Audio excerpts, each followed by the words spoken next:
swaths of people to do anything you want.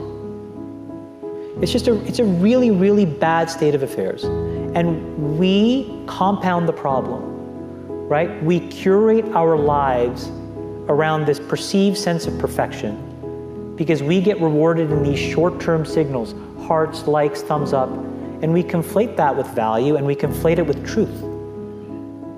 And instead what it really is fake, brittle popularity that's short-term and that leaves you even more, and admit it, vacant and empty before you did it.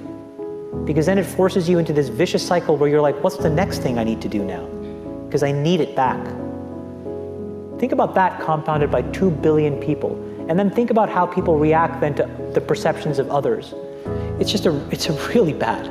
So we know from the research literature that the more you use social media, the more likely you are to feel lonely or isolated.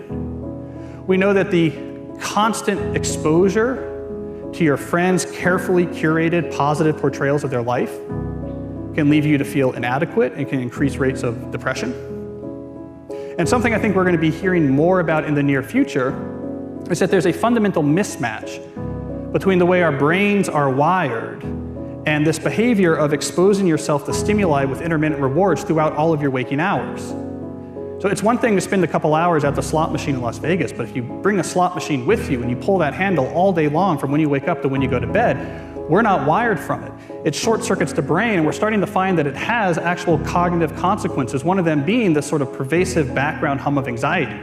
Here's the thing. The world we live in isn't real. Social media isn't real. And by design, social media rewards us for showing our best life. The edited, posed, champagne, Michelin star, holiday, orchestrated best angle of our life, the highlight reel.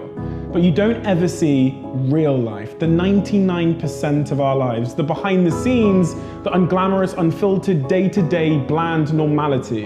And you end up comparing your behind the scenes to other people's fake highlight reel and using others as a mirror or benchmark for how you should look, how successful you should be, or how you should live.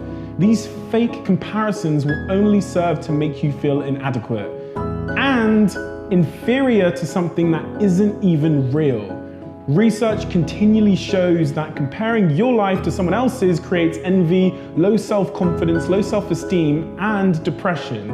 You compare yourself to other people every single day, consciously or subconsciously, and no matter what I say, you're not going to stop because comparing one thing to another is a natural human thing to do.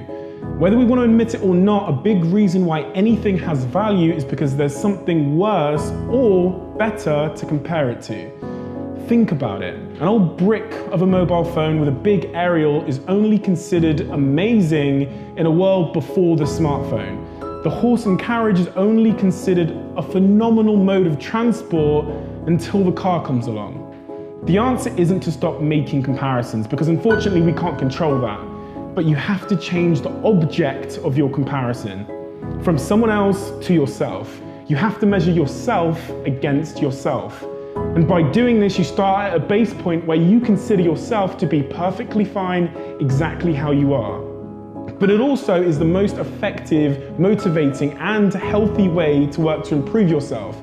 You'll become your happiest self when you stop putting pressure on yourself to be more like someone else, and when you start comparing real to real. We are in a really bad state of affairs right now, in my opinion. It is eroding the core foundations of how people behave by and between each other. And I don't have a good solution. My solution is I just don't use these tools anymore. I haven't for years. It's created huge tension with my friends, huge tensions in my social circles. If you look at my Facebook feed, I've posted maybe 2 times in 7 years. 3 times, 5 times, it's less than 10. And it's weird, I guess I kind of just innately didn't want to get programmed. And so I just tuned it out, but I didn't confront it. And now to see what's happening, it really bums me out. Back in the 1970s and the early 80s at Xerox PARC, when Steve Jobs first went over and saw the graphical user interface, the way people talked about computers and what computers were supposed to be was a bicycle for our minds.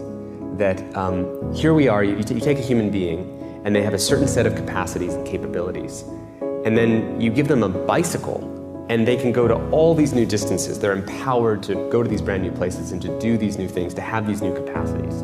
And that's always been the philosophy of people who make technologies. How do we create bicycles for our minds to do and empower us to feel and access more?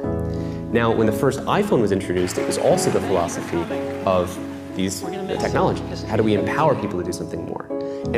And in those days, it wasn't manipulative because there was no competition for attention. Photoshop wasn't trying to maximize how much attention it took from you. It didn't measure its success that way. And the internet overall had been in the very beginning not designed to maximize attention. It was just putting things out there, creating these message boards. It wasn't designed with this whole persuasive psychology that emerged later. If you feed the beast, that beast will destroy you. If you push back on it, we have a chance to control it and rein it in. And it is a point in time where people need to hard break from some of these tools and the things that you rely on. The short-term dopamine-driven feedback loops that we have created are destroying how society works. No civil discourse, no cooperation, misinformation, mistruth. And it's not an American problem. This is not about Russian ads. This is a global problem.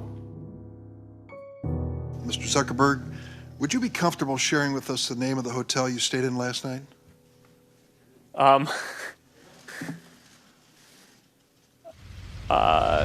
No.